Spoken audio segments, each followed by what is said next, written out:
While John is preparing the way of the Lord, it is also his way of preparing himself to meet the Lord when He comes, when that judgment day is over.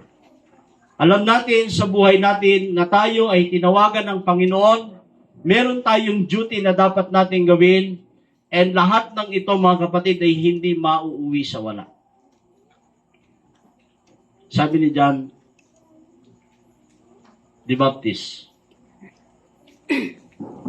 tayo, mga kapatid, ay mamunga ayon sa pagsisisi na ating pinagsisisihan. Yan ang mensahe ni John. Sa lahat ng mga taong lumalapit sa ilog ng Jordan at maging sa mga Pariseyong naroon, sabi niya, kayong mga ipokrito, kayong mga ulupong, kayo ay magsisi ayon sa katwiran ng ating Panginoon. Marahil sa lupang ito ay marami tayong nakikitang nag-i-enjoy sa mga kasiyahan, nag-i-enjoy sa mga gadget, nag-i-enjoy sa mga party-party. Nag-i-enjoy tayo sa mga bagay na pansamantala dito sa mundo. But John the Baptist, mga kapatid, he gave his life to Jesus. He prepared the way of the Lord. But one day, he died. But the kind of death that he experienced, mga kapatid, is not meaningless nor nothing. Ang kamatayan ni Juan the Baptist, mga kapatid, ay naging tanyag sa buong sanlibutan. Nagpapakita na ang paghahanda ni Juan sa pagdating ng ating Panginoon ay isang bagay na totoong magaganap. And without John the Baptist, mga kapatid, we will not know. We will not know. What is the reason why we need to be baptized? In the name of the Father, and of the Son, and of the Holy Spirit. Nung kami, mga kapatid, ay nandoon sa Zambales. Nung nalaman namin na yung batang aming gagamutin ay namatay, umiiyak kaming tatlo ng mga misyonary. Tinatanong namin sa Panginoon, ang alam ko bakit tayo pinadala ng Panginoon dito ay para maging pagpapala. Pero bakit tayo namatayan ng pasyente? Alam niyo, yung worship namin nung kinaumagahan na yon, inabot kami ng 3 oras. Sa reflection namin, ano ang ginawa natin? O ano ang nasa isip natin bago tayo pumunta rito? Baka naman masyado niyong iniisip si Rico yan. O baka naman iniisip natin yung mga taong malapit sa atin. And we have not prepared our minds and our hearts to this mission. Hindi pa natin ay handa marahil ang puso natin sa isang misyon na kagaya nito. And ang dami naming iniisip at minsan sinisisi namin ng aming sarili na baka yung pagpunta natin dito ang dahilan.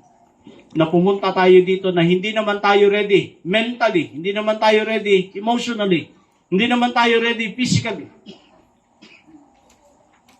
Are you sure that you're coming here, mga kapatid, is a divine purpose, mga kapatid? Tinatanong ni John, bakit siya nasa kulungan? Sa katunayan, pinadala niya yung kanyang 2 alagad. Pakitanong nga, pakitanong. Siya ba talaga yung Misaya o maghihintay pa tayo ng iba? Kasi, kung iisipin natin, kung siya yung Misaya at gumagawa siya ng mga bagay na himala, paano naman ako? I've been doing this my whole life. I am doing it for Him. Hindi ba pwede akong makawala dito at makabalik at muli kong langhapin ang sariwang hangin at matanaw ang magandang kalikasan na ginawa niya para sa atin? But in the end, because of the little girl who danced the dance and requested his head to be put on a plate, that is the sudden death of this martyr who gave his life for the Master and prepared the way of the Lord. What are we preparing for, brothers and sisters? Or are we prepared to meet the Lord when He comes? Are we prepared to say, Lord, this is the Lord that we are waiting for so long, mga kapatid. Alam natin na sa mundong ito, tayo ay mga strangers. At nais ng Panginoon na tayo ay maging tapat. Kapag dumarating ang mga ganitong uri ng pagkakataon sa buhay natin, matunog yung mga awitin na, will you love Jesus more? Will you love Jesus more? Merong mga tao na nakakalimutan nila yung pagiging Adventist nila kapag sila ay namamatayan. Anong ginagawa?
Amen.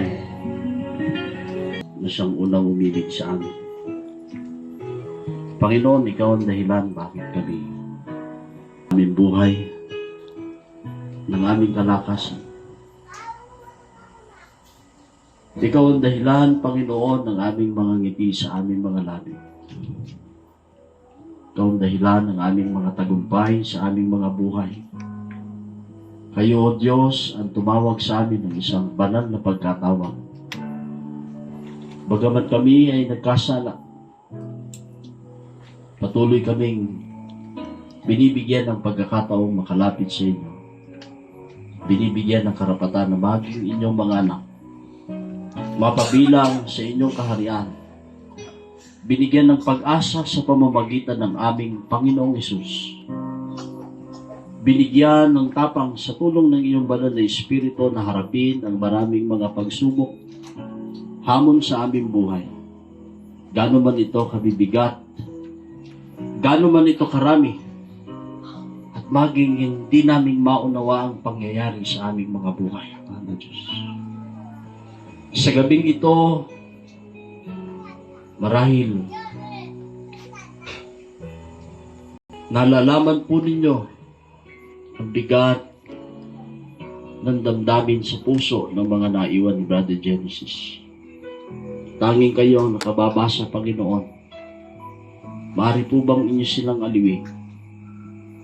Ang inyong mahal at mapagpalang kamay na siyang umalalay sa kanila maging sa kanakaraan. Sabing ito, Panginoon, inyong namamasdan ng mga nagmamahal sa inyong lingkod na bagamat siya'y pumanaw na sa mundong ito, ang kanyang mga alaala, mga naiwang, magagandang mga karanasan na nakasama namin siya ay hindi namin makakalimutan.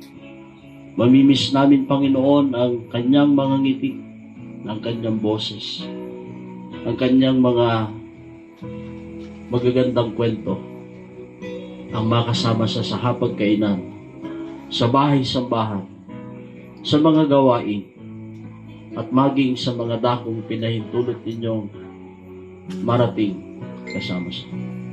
Panginoon, narito ang inyong bayan. Nanampalataya kami na sa pamamagitan ng iyong mga pangako na wakas, dalisay at tunay ang mga bagay na ito'y mapangyayari. Panginoon, tulungan kami na maging tapat hanggang sa araw na iyon upang muli kaming magkita-kitang magkakapatid. Madama namin ang pananabik sa malapit na pagdating ng iyong bugtong na anak upang sa gayon, O Diyos, isang masayang pagkikita ang aming muling maranasan. Kasama ka, Panginoon, na siyang dahilan ng aming mga pagtitiis, dahilan ng aming mga paghayo. Mainitan man kami ng araw, lamigin man kami sa gabi, at maging sa mga ibang dako ay hindi kami tanggapin. Subalit gagawin po namin, Panginoon, sa tulong ng iyong banal na Espiritu ang iyong panawagan sa amin. Subalit sa oras na ito, Panginoon, pansamantala naming inaalala ang aming kapatid na minsang naging katuwang ng iyong iglesia. Naging inspirasyon ng kanyang pamilya, mga kaibigan na kanyang nakasama. Sa gabing ito, O Diyos, inyo po nawang padama ang iyong pagmamahal sa kanyang pamilyang naiwan, sa kanyang mahal na ama, ina, at mga kapatid. Gayon din sa mga taong naging bahagi ng kanyang buhay. At nawang mga pangako ng banal na kasulatan ay manatili sa kanilang mga puso at isipan. Ito'y mapanghawakang matibay upang sa kanilang pagtatapat sa kanila'y muling magkatagpo. At salamat, Panginoon, sa mga kapatid na inyong dinadala